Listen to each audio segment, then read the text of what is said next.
জীবনটা কোনো সরল রাস্তায় হাঁটার গল্প নয়। এখানে হোঁচট থাকবে, ব্যথা থাকবে, হারানোর কষ্টও থাকবে। কিন্তু ঠিক এই হারানোর মধ্যেই লুকিয়ে আছে পাওয়ার শক্তি।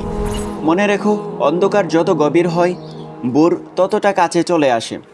তুমি হয়তো আজ ক্লান্ত, ভেঙে পড়েছ, মনে হচ্ছে আর তোমার দ্বারা সম্ভব না।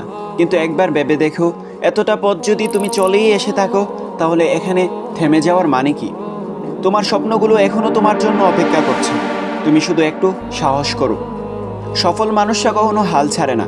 তারা শত বাধা পেরিয়ে এগিয়ে যায়, কারণ তারা জানে হাল মানা মানে সব কিছু শেষ হয়ে যাওয়া নয়, বরং আবার শুরু করার একটি সুযোগ। তুমি যেদিন নিজের উপর বিশ্বাস করতে শুরু করবে, সেদিন থেকেই সব কিছু বদলে যেতে শুরু করবে। তুমি একা নও।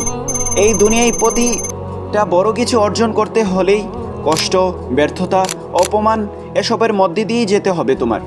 এগুলোই তোমাকে শক্তি যোগাবে, তোমাকে গড়ে তুলবে। তাই আজ থেকেই শুরু করো। ছোট্ট একটা পদক্ষেপ নাও। আজ একটা কাজ করো যা তোমার স্বপ্নকে এক ধাপ এগিয়ে নিয়ে যাবে।